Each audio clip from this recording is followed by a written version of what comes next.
Hello everyone, welcome back to Nagamani's kitchen. ఈ వీడియోలో Krishnashtami special అయిన అటుకుల పాయసం బెల్లంతో హెల్దీగా టేస్టీగా ఎలా తయారు చేసుకోవాలో చూసేద్దాం. ఇది కృష్ణాష్టమి అనే కాదండి, ఏ ఫెస్టివల్కైనా చేసుకోవచ్చు, చాలా బాగుంటుంది. ఇప్పుడు ముందుగా స్టవ్ వెలిగించుకొని ఒక గిన్నె పెట్టేసుకొని మనం అటుకులు ఏదైతే క్వాంటిటీ తీసుకుంటామో అదే క్వాంటిటీ బెల్లం తీసుకొని కొద్దిగా వాటర్ వేసుకొని కరిగించుకొని పక్కన పెట్టేసుకోవాలి. ఇది చల్లారాలండి. ఇది పాకమేమీ రానవసరం లేదు, లైట్గా కరిగి ఒక పొంగు వస్తే సరిపోతుంది. ఇప్పుడు ఇది తీసి పక్కన పెట్టేసుకుందాం. తర్వాత వేరొక ప్యాన్ తీసుకొని అందులో 2 టేబుల్ స్పూన్ నెయ్యి వేసుకోవాలి. ఇందులో డ్రై ఫ్రూట్స్ అయితే వేసుకొని ఫ్రై చేసుకోవాలి. ఫస్ట్ ఇది మన ఆప్షన్ అండి, ఏవైనా వేసుకోవచ్చు. జీడిపప్పు, కిస్మిస్, అలాగే ఎండు కొబ్బరి చిన్నగా ముక్కలుగా తరుక్కొని వేసుకున్నాను. ఇవి లైట్గా గోల్డెన్ ఫ్రై అయిన తర్వాత తీసేసి పక్కన పెట్టేసుకోవాలి.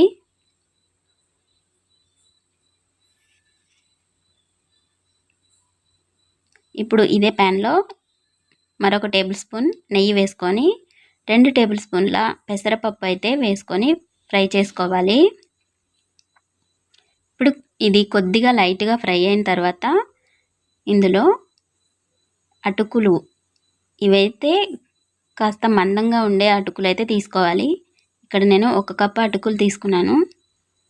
ఇప్పుడు ఇవి కూడా దీంట్లో వేసుకొని ఫ్రై చేసుకోవాలి.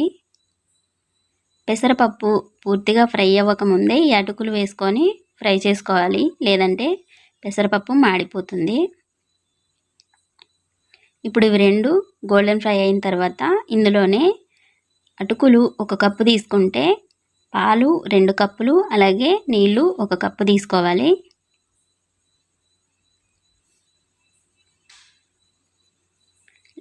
కావాలంటే మనము అచ్చంగా పాలతోనే అయినా ఉడికించుకోవచ్చు. ఇప్పుడు ఇదంతా కలిపేసుకొని మూత పెట్టుకొని ఉడికించుకోవాలి.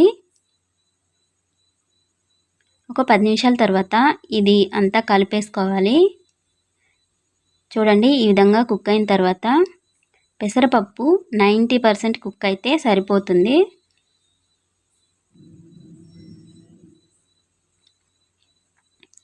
చూడండి, ఈ విధంగా కుక్ అయిన తర్వాత పాలు అనేది ఈ కన్సిస్టెన్సీలో ఉంటే సరిపోతుంది. పెసరపప్పు చూసారా 90% కుక్ అయింది. ఇప్పుడు స్టవ్ ఆఫ్ చేసేసుకొని మనం ముందుగా కరిగించుకున్న బెల్లం పాకం వేసేసుకోవాలి. తర్వాత కొద్దిగా ఇలాచీ పౌడరు, అలాగే కొద్దిగా పచ్చకర్పూరం, ఇదైతే ఆప్షనల్ అండి, వేసుకోవచ్చు లేదంటే స్కిప్ చేసేయచ్చు. అలాగే కొద్దిగా సాల్ట్ వేసుకోవాలి. ఇప్పుడు ఇదంతా మిక్స్ చేసేసుకుంటే మనకి అటుకుల పాయసం అయితే రెడీ అయిపోయినట్లే. చూడండి, ఈ కన్సిస్టెన్సీ ఉంటే సరిపోతుంది. కావాలంటే ఇంకా జారుగా కావాలనుకుంటే ఇంకా 1/2 కప్పు పాలు వేసుకొని గోరువెచ్చటి పాలు వేసుకుంటే సరిపోతుంది. చూడండి, మనకైతే అటుకుల పాయసం రెడీ అయిపోయింది. ఈ విధంగా ఒకసారి ట్రై చేసి చూడండి, చాలా టేస్టీగా ఉంటుంది.